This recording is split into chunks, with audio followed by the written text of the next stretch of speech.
Bismillahirrahmanirrahim. Bismillahirrahmanirrahim. Bugün Selahaddin Eyyubi tecrübesini rahimehullah konuşuyoruz.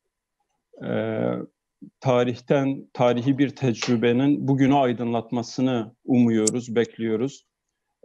Dinleyicilerimizin aklına şöyle bir soru gelebilir. Acaba tarih bugüne ışık tutacak bir özelliğe sahip mi, değil mi?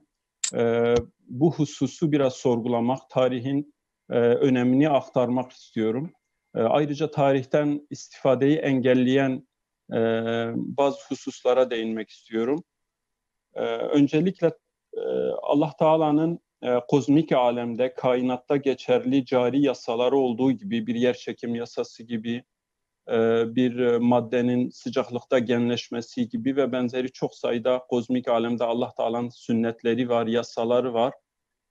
Aynı şekilde toplumsal hayatta da Allah Teala'nın cari sünnetleri vardır ve bu sünnetler daimidir, değişmezler. Bunu nereden biliyoruz? Ayet-i kerimeden de buna işaret vardır ki Estağfirullah.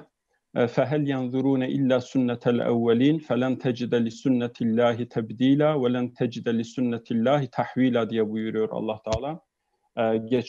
Geçmişteki toplulukların, ümmetlerin yaşadıkları sünnetler var ve Allah Teala'nın sünnetinde değişim de dönüşüm de olmaz. Bu sabittir, değişmezdir. Allah Teala'nın böyle tarihte de toplumsal hayatta da sünnetleri vardır. Fakat toplumsal yaşamdaki sünnetleri, Allah Teala'nın toplumsal hayatla ilgili kurallarını, yasalarını bilebilmek insanın kendi sınırlı ömrü içerisinde çok çok zordur. Neden zordur? Çünkü bir toplumsal olayın varıp dayandığı noktayı bilebilmek için, yani bugün girilen bir yolda, bugünkü bir duruşun, bugünkü bir tavrın, toplumsal hayattaki bir duruşun sonucunun ne olacağını bilebilmek için belki 100 yıl, 200 yıl sonrasını beklemek gerekiyor. Haliyle insan ömrü de 60-70 yıllık insan ömrü de bu tecrübeyi yaşamak için, bu tecrübeyi edinmek için yetersizdir. Peki bu durumda ne yapmalıyız? Elbette ki bu durumda tarihe bakarız. Çünkü uzun tarihi süreç içerisinde toplumsal süreçlerin sonuçlarını daha iyi görebilir, girilen bir yolun nereye vardığını daha iyi görebilir ve ona göre oradan tecrübe alır, bugünümüzü aydınlatmış oluruz. Bu konuyla ilgili de ayet-i kerime var ki Estağfirullah. قَدْ خَلَتْ مِنْ قَبْلِكُمْ سُنَنٌ فَسِيرُوا فِي الْأَرْضِ فَانْظُرُوا كَيْفَ كَانَ عَاقِبَةُ الْمُكَذِّبِينَ هَذَا بَيَانٌ لِلنَّاسِ وَهُدًى وَمَوْعِظَةٌ لِلْمُتَّقِينَ. Burada Allah Teala geçmiş topluluklarla ilgili başına gelenleri bir sünnet olarak niteliyor ve diyor ki buradaki haza farklı tefsirler olmakla beraber bir tefsire göre de ki buradaki işaret zamiri, yani bu geçmiş milletlerin yaşadıkları sünnetler, bu yasalar hem bir açıklamadır, bir beyandır bizim için, hem bir hidayettir, rehberliktir, kılavuzdur, doğru yol gösteren bir kılavuzdur, hem de bir mev'izedir, bir açıklamadır, bir öğüttür, hatırlatmadır. Yani özellikle hidayet ve beyan edici sıfatları ki Allah Teala bunları genelde ya kitapları için ya da elçileri, peygamberleri için aleyhisselam kullanırken bunu tarih içinde kullanmış olması son derece önemlidir.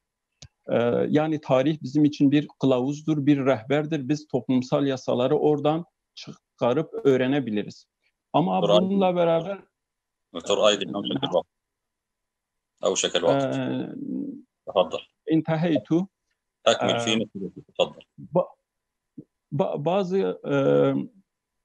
Bazı küçük sebepler bizim tarihten istifademizi engelliyor. En önemli sebeplerden birini zikredeceğim. Vakit çok dar. Tarihi sadece bir övgü ve yergi sebebi kılmamızdır. Yani bazı tarihi olaylarla övünmemiz veya tarihi şahsiyetlerle övünmemiz, bazen ibret de almamızı, hatta bu övüncün bizde oluşturduğu sahte tatmin duygusu bugünkü yükümlülüklerimizi yerine getirmeyi ciddi şekilde etkilemektedir, engellemektedir. Tarih bir övgü ve yergi malzemesi değildir. Ki Allah Teala Kur'an-ı Kerim'de Estağfirullah tilke ummetun kad halet laha ma kesebet ve lekum ma kesebtum ve la tusalun amma kanu ya'malun. Yani onlar gelmiş geçmiş bir topluluktu, yaptıkları lehine onlarınki onlara, sizin size, siz onların yaptıklarından sorumlu değilsiniz. Tarihi bir övgü ve yergi olarak değil, sadece ibret nazarıyla bakmak son derece önemli olacaktır. Sempozyumun başarıya ulaşmasını temenni eder. Tüm katılımcılara saygılar sunarım. Velhamdülillahi Rabbil Alemin.